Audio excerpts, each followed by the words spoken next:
narito na naman tayo para sa isang napaka-sweet at nakakakilig na love story nila Kalingap Edu at Ate Viancy. Mo ay aking makilala. Para sa pagpapatuloy ng ating love story ay dumayo si Ate Viancy sa pinapagawang bahay sa kanya. Nakakatuwa nga dahil ang bahay nila ay talagang one of a kind, kaya ngayon naman ay pupuntahan niya ito para malaman kung ano na nga ba ang mga nagbago at progress. Sa kanyang pagpunta doon ay humanga talaga ang buong Kalingap team na naman kay Ate Viancy. Dahil paano ba naman ay sa kanyang pagpunta ay nagbitbit pa siya ng mga kakainin ng mga karpetero. Kahit na hindi naman siya ganun kamay kaya sa buhay, hindi niya nakakalimutan na magbalik talaga para sa ibang tao at tumulong din hanggat kaya niya.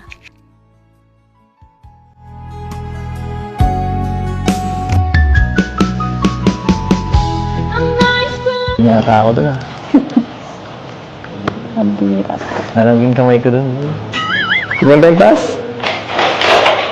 Sinanda nga natin yung taas. Yung bahay niya kung... Hello. Ingat, madulas. Ay, wow. Wow, grabe oh. Ano to? Kwarto rin pala to. Ano to? Kaya yung kwarto dito. Dalawa eh. Kami lalagay yung mga gamit mong marami. Kadami-dami mong gamit. Puno na yung bahay ng gamit mo.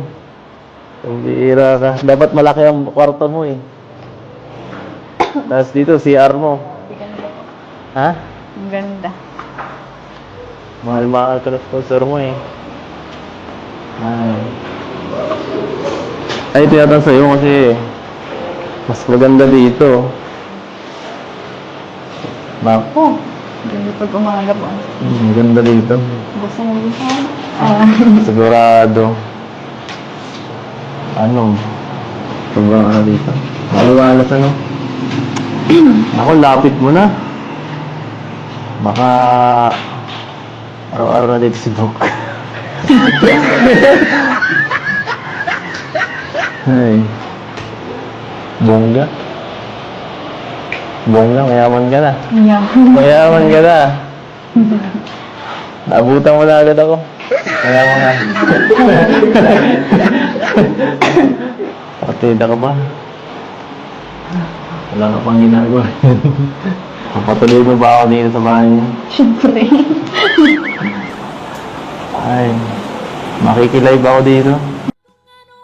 Sa buong history ng pagpapatayo ng bahay ng buong Kalingap team, ang bahay ni Ate Viancy ang pinaka natatangi dahil ito lamang ang nagkaroon ng groundbreaking ceremony, lalong-lalo na at nagkaroon din ito ng ikalawa pang palapag dahil napakarami kasi sa mga sponsors ang sumusuporta sa kanya na gustong magkaroon siya ng malaking bahay. May dami mong gamit. Puno na yung bahay niya ng gamit mo.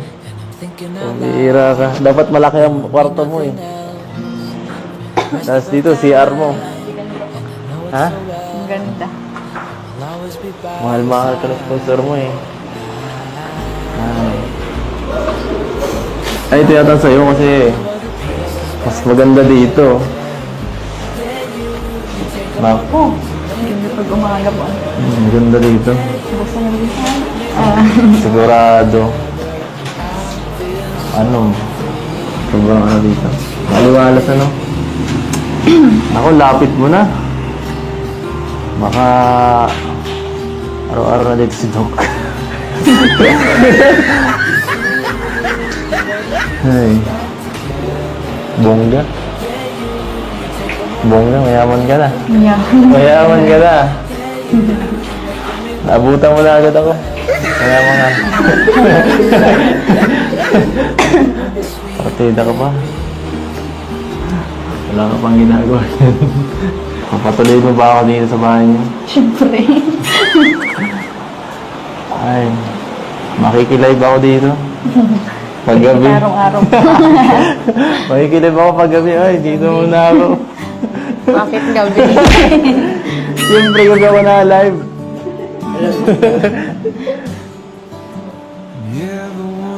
Kaya hindi po ako minsan nakakapanood ay. Anong oras na kayo na-live? Hindi ka nanonood talaga.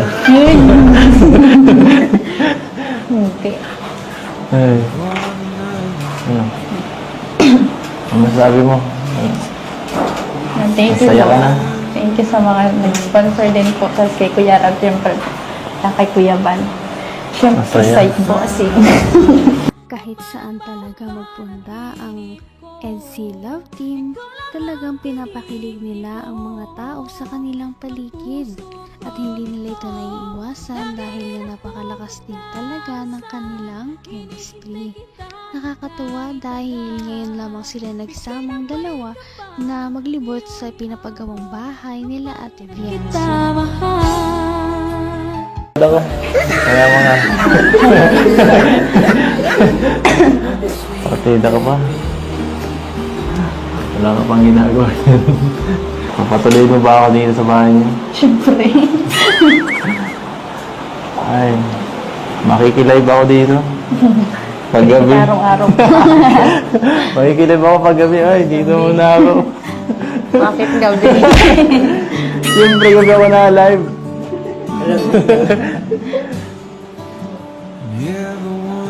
Kaya hindi po ako minsan nakakapanood ay. Anong oras na kayo na-live?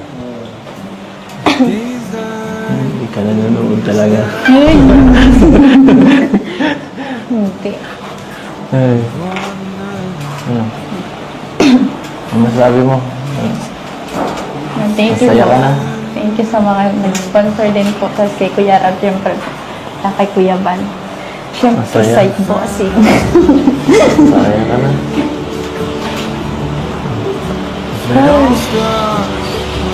Wala akong maisip na. Lagi man po masaya.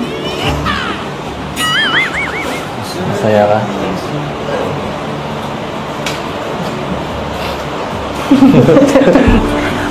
Hindi kaya. Tudala ako.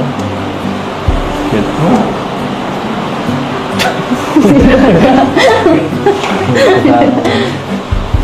Wala na. Wala.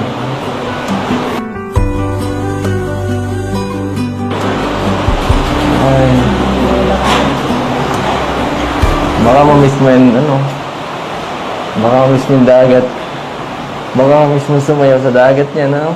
Wala na eh. Wala ka na dito makikita ang dagat. Malayo-layo. Pwede man po yung punta. Paano yun? Mas malayo ng bahay. Ano mo? Eskwelahan mo niyan. Ano, dun pa din. Doon pa din po ako maano.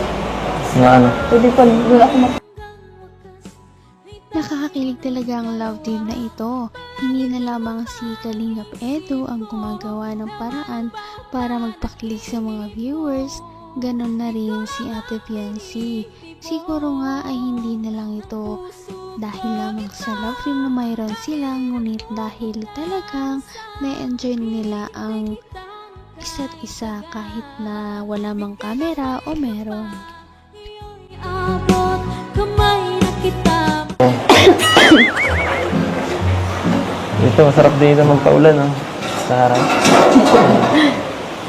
Sarap dito tumalan, no? Tumalan ka.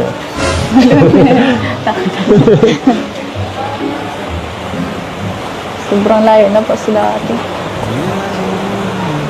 Malayo.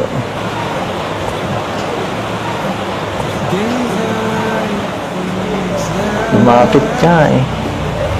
Lumapit na. Sobrang lapit na lang sa dati, kaysa sa dati. Dito mo ako tatanawin, halimbawa. Halimbawa, nandiyan ako, dadaan, ano? Tapos, paano mo ko babatiin nun? Pag dumaan ako dyan. Hi! Ganun. Mas maganda lang ang bungad mo yan. Kapag ano, maganda dyan tumambay. Pagka maganda ang panahon. May parang terrace pa sa taas. Napakaganda. Grabe. Walang ganyan sa amin. Nakaingit. Nakaingit. Tapos, kape-kape ka na. Invite mo naman ako pag mga ganun, ha? Hindi yung pinapauwi mo ako lagi. Dito ko ako. Pinapauwi mo ako lagi. Nakapangati pa. Sumbong mo ako. Ha?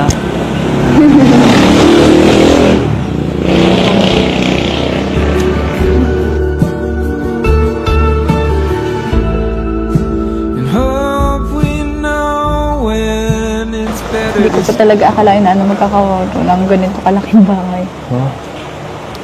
Kaya nga eh. Ang alam ko lang po talaga yun eh. Yung kumbaga mga pabahay lang talaga ni Kuya Rab. Ganun na lang po Simple lang. yung gusto ko. Sana nga ay makalipat na si Ate Viancy at ang kanyang pamilya sa kanilang bagong bahay. Sana ay matapos na ang pagpapagawa dito para makalipat na sila at hindi na sila palagi nag-aalala kapag may mga unos man na dumating sa kanila at mas magiging maginhawa na ang kanilang pamumuhay. Napaka-sweet talaga nila at napakabait ng tambalang ito kaya maraming sumusuporta. Kaya naman, sana ipatuloy natin silang suportahan at mahalin si Viancy, si Kalingap Edu at ang Kalingap team. Yun lamang at maraming salamat sa panonood. Abangan natin kung magkakatuluyan ba talaga si Kalingap Edu at Viancy.